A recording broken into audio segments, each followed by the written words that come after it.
The night was eerily silent, save for a faint, haunting cry that seemed to echo through the narrow alleyway. At first, it was barely noticeable, just a distant whimper, easily dismissed as the wind rustling through the streets. But as the seconds passed, the sound grew louder, more desperate, more heartbreaking. It wasn't the cry of a cat or the rustling of a rodent. No, this was different. This was the sound of something fighting for its life. A concerned passerby, now our informant, paused mid-step, ears straining to catch the source of the sound. It was a cold night, the air thick with the stench of discarded food and rotting waste. The crying grew louder as they approached a row of rusted, overflowing garbage bins. A shiver crawled down their spine. Something was inside, something alive. Their pulse quickened as they stepped closer, eyes scanning the filth-streaked bins. The sound was coming from one of them, a large, black plastic bag, tightly sealed, bulging unnaturally among the discarded food scraps. The informant hesitated. Could it really be coming from inside? With trembling hands, they reached for the bag, feeling the weight of something shifting inside. The crying was frantic now, a plea for help, a desperate scream from whatever was trapped within. The moment of truth had arrived. With a sharp tear, the plastic gave way. And then, silence. For a split second, time seemed to freeze. Then, a tiny trembling form emerged from the depths of the bag. A puppy. A fragile, helpless little creature, no more than a few weeks old, covered in filth and shivering uncontrollably. His whimpers returned, weaker now, as if he had been crying for hours. The informant's breath caught in their throat. Who could do such a thing? Who could look into the innocent eyes of this tiny soul and throw him away like garbage? The weight of the horror sank in. This was no accident. The bag had been sealed, deliberately. He had been thrown into the food waste bin, meant to be crushed, meant to disappear. But fate had other plans. This was just the beginning of a mystery darker than anyone could have imagined. Because soon, it would become clear. This wasn't an isolated case. It was the work of a monster lurking in the shadows, a serial pet abandoner. And Seawool, the little fighter, had just survived the unimaginable. The puppy was barely alive. His tiny body trembled as he gasped for breath, his ribs painfully visible under his filthy, matted fur. His eyes, glassy and unfocused, darted weakly as he struggled to make sense of the world outside the suffocating darkness of the plastic bag. His paws, too small to fight back, twitched feebly, as if he had spent hours trying to claw his way out. His whimpers, though weak, carried the weight of unimaginable suffering. The informant stared in stunned silence, their hands frozen in place. A lump formed in their throat as they carefully lifted the frail creature from the bag. His fur was damp, clinging to his fragile frame, his body reeking of spoiled food and decay. His breathing was rapid, uneven, as if every breath took a tremendous effort. He had been moments away from giving up. Gasps erupted from the few bystanders who had gathered around. A woman covered her mouth in shock, her eyes welling up with tears. "Oh my God! Someone threw him away?" she whispered, her voice shaking. An older man clenched his fists, his face twisting with fury. "This isn't just neglect. This is cruelty," he muttered, shaking his head in disbelief. "Who would do such a thing?" No one had an answer. Only the heavy silence of disgust and sorrow filled the air. The informant wrapped the trembling puppy in their jacket, shielding him from the biting cold. "We need to get him help, now." Within minutes, they rushed him to a nearby veterinary clinic, cradling his tiny body with the utmost care. Every bump in the road felt like a threat, every passing second a race against time. The clinic was warm, sterile, safe. But as they laid the puppy on the examination table, it became clear that survival wasn't guaranteed. The veterinarian, a middle-aged woman with sharp, knowing eyes, examined him carefully. She ran her fingers over his frail limbs, listened to his shallow breathing, and checked his heartbeat. A deep frown settled on her face. "This wasn't an accident," she said grimly. The room fell into a tense silence. She pointed to the puppy's tiny legs, where deep red marks were visible. "He was tied up before being put in that bag. See these bruises? He struggled. A lot. She exhaled, shaking her head. Whoever did this didn't just abandon him. They wanted him dead. The informant's stomach churned. The reality of the situation hit them like a freight train. This wasn't a case of someone being unable to care for a pet. This wasn't a mistake. Someone had deliberately sealed this helpless creature in a plastic bag, thrown him into a food waste bin, and left him to die. Slowly, painfully, unnoticed. This is one of the worst cases of abandonment I've seen, the vet continued, her voice laced with anger. Had he been found even an hour later, he wouldn't have made it. The informant swallowed hard, their eyes locked onto the fragile puppy fighting for his life. A sickening realization settled over them. If one puppy had been discarded like this, how many others had suffered the same fate, never to be found? And more importantly, who was behind it? Because monsters like these didn't stop at just one. The investigation begins. The puppy, now named Seawolf, clung to life with every fragile breath. Wrapped in a soft blanket, his tiny body still trembled, but his cries had quieted. The informant sat beside him, gently stroking his head, whispering reassurances he couldn't yet understand. "You're safe now," they murmured, watching as his exhausted eyes slowly blinked open. He was weak, but he was a fighter. He had survived something unthinkable. Now, they would make sure no other helpless creature suffered the same fate. But one question haunted them. Who could do such a thing? A crime without a face. The next morning, the informant made their way to the local police station, determined to get justice for Seawolf. An officer listened intently as they described the horrifying discovery, taking notes with a furrowed brow. When they showed the plastic bag Seawolf had been found in, still stained with filth and the remnants of garbage, the officer shook his head in disgust. "This is more than neglect," he said grimly. "This is a crime." But the investigation hit an immediate roadblock. The food waste bin where Seawolf had been dumped had no CCTV coverage. The surrounding streets had only a few cameras, none pointing in the right direction. There were no eyewitnesses, no fingerprints on the bag, no clear leads. The person responsible had done this carefully, almost methodically. "Without evidence, tracking them down will be difficult," the officer admitted, frustration evident in his voice. But this wasn't random. Someone who does this once has likely done it before. That possibility sent a chill down the informant's spine.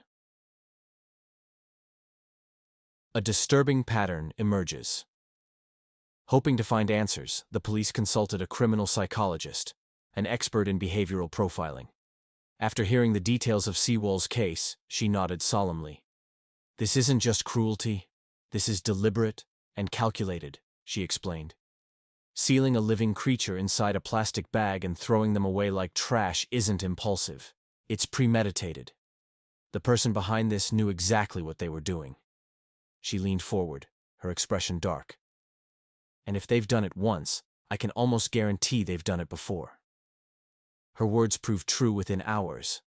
A deeper look into recent reports uncovered multiple cases of abandoned puppies, each found in a sealed plastic bag, dumped in waste bins across the city. Some had been discovered in time. Others had not been so lucky. Each case carried the same horrifying details.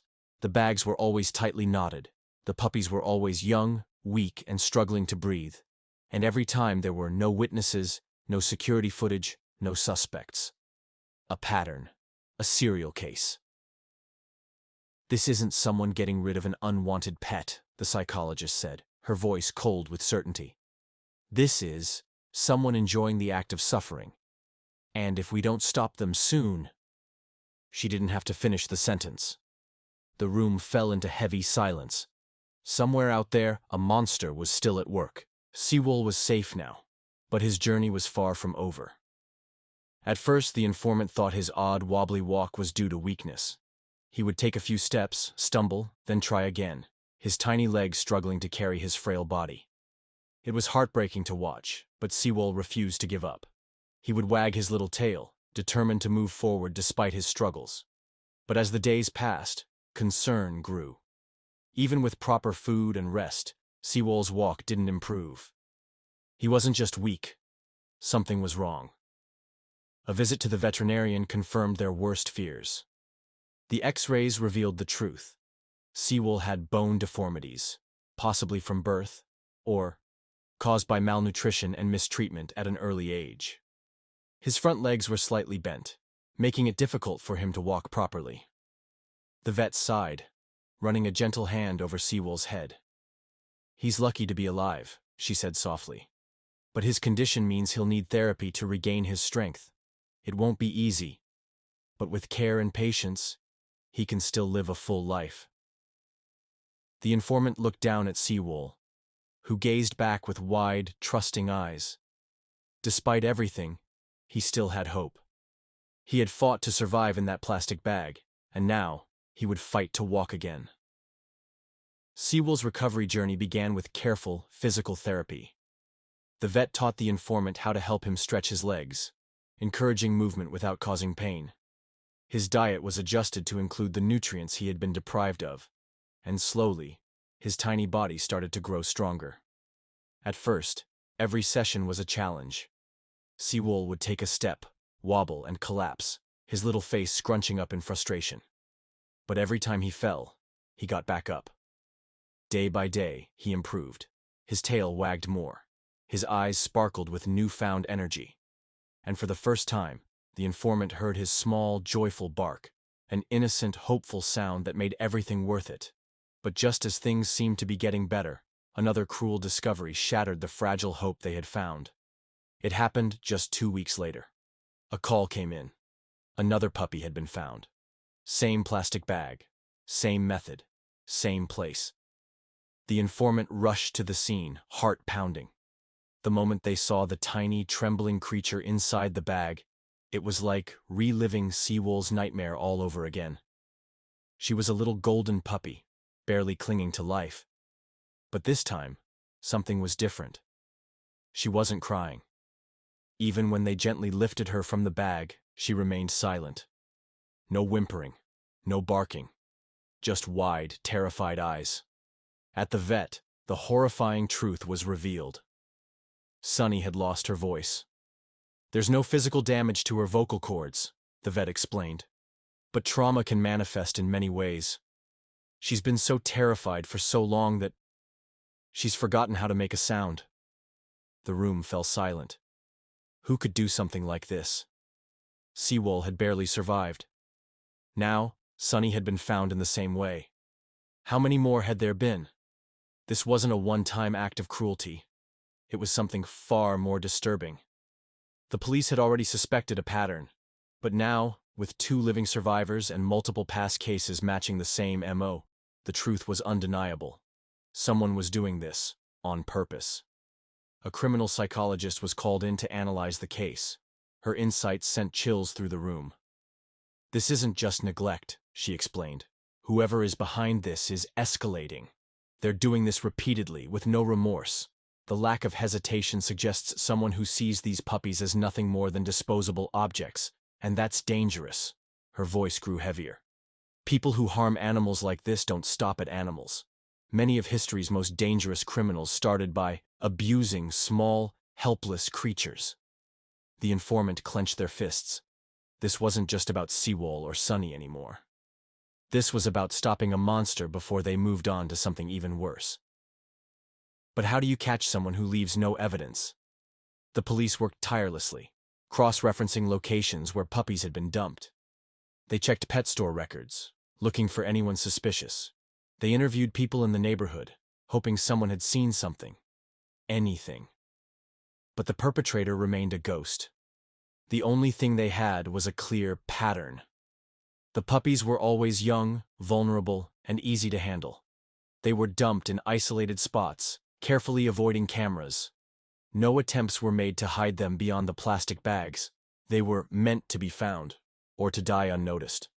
The cruel precision of it all was chilling, and the worst part? If they didn't catch the person responsible soon, more puppies would suffer the same fate. Despite everything, Seawolf and Sunny refused to give up. Seawolf, once a fragile, trembling puppy, was now stronger. He could walk farther each day, his spirit unbroken by his past. His deformities would always be part of him, but they didn't define him. And then, Sunny barked. It was weak, barely more than a whisper, but it was there. After weeks of silence, she found her voice again. The informant wiped away tears as she tried again, a little louder this time. Seawool ran to her, wagging his tail, as if encouraging her. That single bark carried so much more than sound. It carried hope. Seawool and Sunny had survived. And because of them, awareness grew. Their stories spread. People started watching more closely, reporting abandoned animals, and demanding justice. The fight wasn't over. The culprit was still out there. But one thing was certain. As long as people kept speaking up, as long as they refused to ignore cruelty, Seawool and Sunny's suffering would not be in vain. This was more than just an investigation. It was a call to action. To be the voice for those who couldn't speak. To protect the innocent. To never turn a blind eye to cruelty. Because monsters thrive in silence. And this time, silence was no longer an option.